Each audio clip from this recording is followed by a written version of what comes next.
Good afternoon. It is Tuesday, October 14th. It's about 1:15 p.m. West Coast time. I read another article today.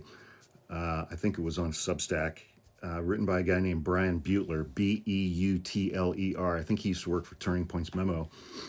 The article you can find at his website at www.offmessage.net. The article is just entitled, "It'll Be Trump's Fault." Subtitled, "Donald Trump created this unstable equilibrium. No matter how it breaks down, it will be his fault." And this article is about whether or not there's going to be violence in the streets.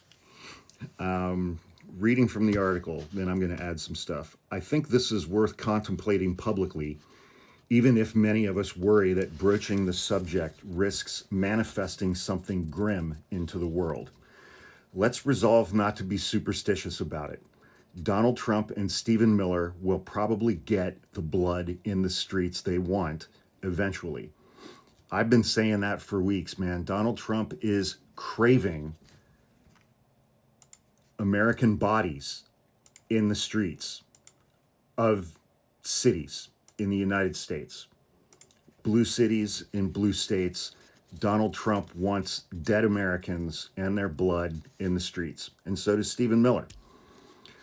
Back to the article. We don't know when or how it will unfold or how the public will come to perceive it. But we do know that no matter how it unfolds or is perceived, it is already their fault, Trump and Stephen Miller. And everyone who cares about the future of this country should be prepared to blame them. Even if the instigating act is perpetrated by an undesirable of some kind, an illegal immigrant or a pink-haired trans woman with tattoos and a history of shit-talking Republicans on the internet. Obviously, Trump's side in this fight has drawn blood in the streets already, just not enough to generate an escalatory spiral. But if they really want that spiral, they will push us to one. Any peaceful resistance movement that buys into the conceit that one bad apple can discredit an entire cause, that its supporters must have a perfect record of good behavior, is doomed to lose, particularly in a country as large, as armed, and on edge as ours is right now. Insisting on peacefulness is a moral and strategic imperative, but we can still acknowledge that it's impossible to control everybody.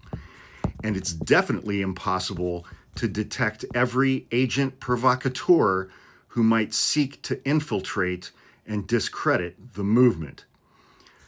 This is one of the things that I'm worried about Saturday's No Protests or No Kings protests.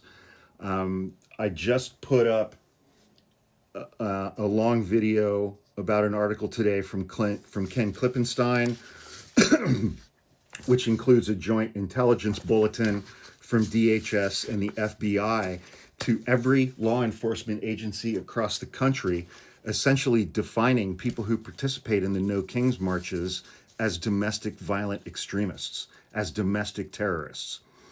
Agent provocateurs. Do we really think that there aren't any Trump supporters out there somewhere who are going to try to infiltrate these marches, posing as people on the left, posing as Antifa, which has already been designated as a domestic terror organization, and cause violence? Which is exactly the trigger that Stephen Miller and Donald Trump are waiting for.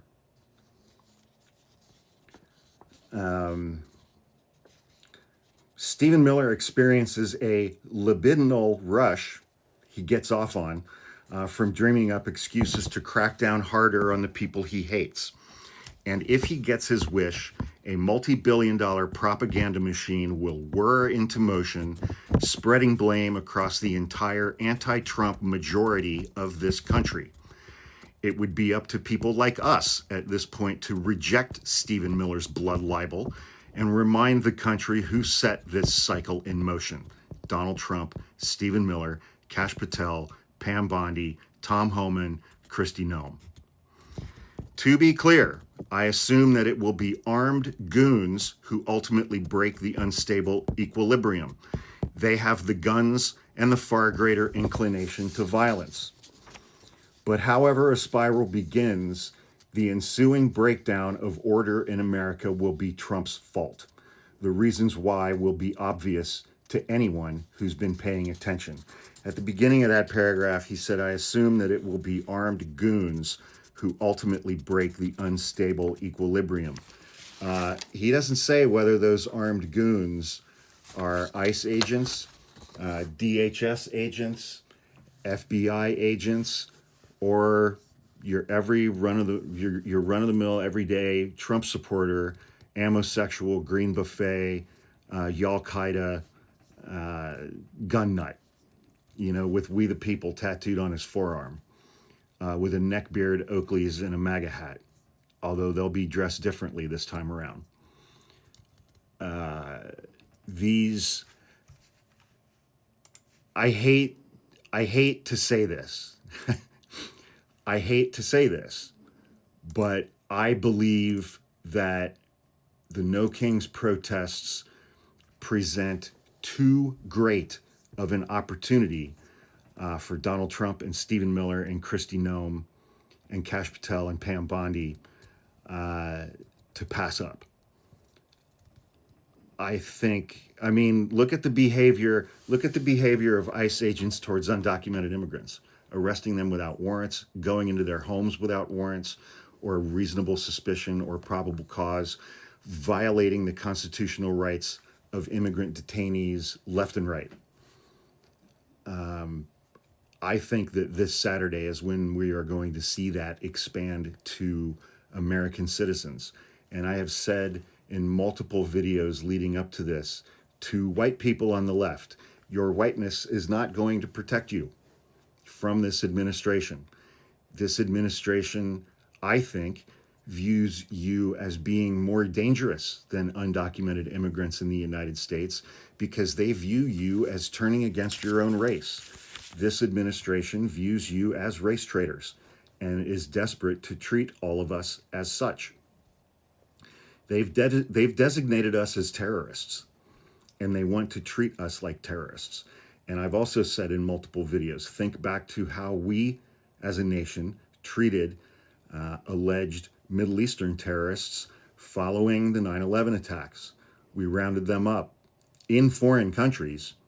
We had a global network of CIA black sites where they were tortured, enhanced interrogation techniques under the George W. Bush administration.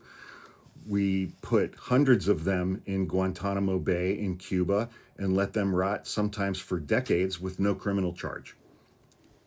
No charge, no arraignment, no trial, no nothing. If you don't think that Donald Trump and Stephen Miller want to treat us on the left like that, I think you're nuts. I think you're nuts. You have to imagine the absolute worst with this administration. You have to imagine the absolute worst. And in my imagination, I think all of that is going to start this Saturday. Please be careful if you're going to a march.